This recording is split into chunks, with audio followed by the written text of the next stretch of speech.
Hey guys, I want to talk to you about insecurity and how to overcome insecurity, specifically this Christmas season. Well, let's talk about insecurity and what it actually means. So insecurity, to be short, is actually when I don't feel confident. It means to feel insecure or unsafe in my own skin. I don't really even like the sound of that because we can all connect with the feeling of being insecure in a moment.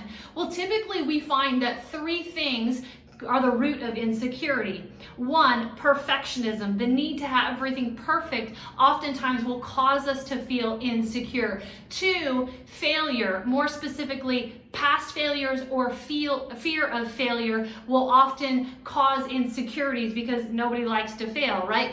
But for Christmas specifically, I want to talk to you about the third thing that often causes insecurity, and that is social expectation.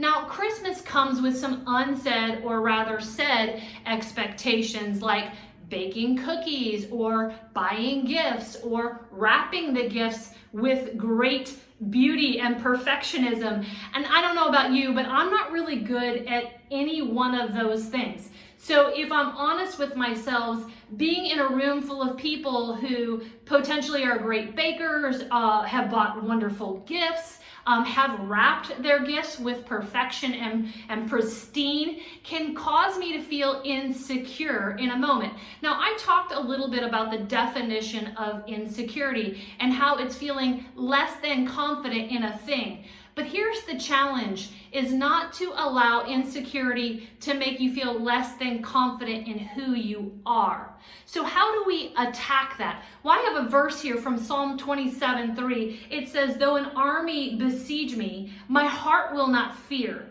Though war break out against me, even then I will be confident." I'm just going to say that again. I will be confident. Notice that the psalmist there is actually making a decision, choosing to be confident. That word confident there in the Hebrew actually means to be safe or to be secure.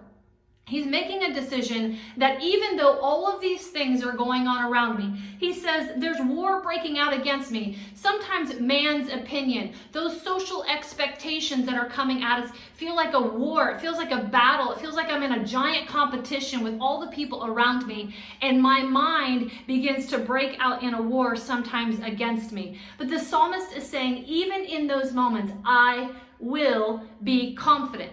Now, this is easier said than done. I understand that. We know that in Joshua, God commands us to be strong and to be courageous. Again, easier said than done. So let me give you 2 tips. Number 1, I want you to be okay with your weaknesses. Recognize that you're not going to be strong in the things that everybody else is strong around you. So you may not be the world's best baker. You may not be the world's best gift buyer or the best gift wrapper, and that's okay. More and specifically, I can be okay with my weaknesses when I'm confident that I have strengths. So this is tip number 1. Be confident in your strengths, and therefore you can be okay with your weaknesses. Tip number 2, remember, and this is so important, you have an audience of 1. Let God be your audience through this Christmas season. If I let the people around me be my audience, meaning I have an expectation of pleasing them, I am concerned with how they are viewing me, of how I am entertaining them, pleasing them, how I am fulfilling all of the demands of Christmas, I am for sure going to feel insecure in those moments. But if I remember that God is my audience and that God cannot take his eye off of me, suddenly the opinion of man, the expectation of man, the eye of man begins to dissipate in the eye of God. So these are your 2 tips to overcoming insecurity this Christmas. Remember, you have strengths, so you can be okay with having weaknesses. It's okay. And number 2, God is your audience. Don't worry about the eye of man when the eye of God is upon you. Remember, enforcing purpose, it starts with you.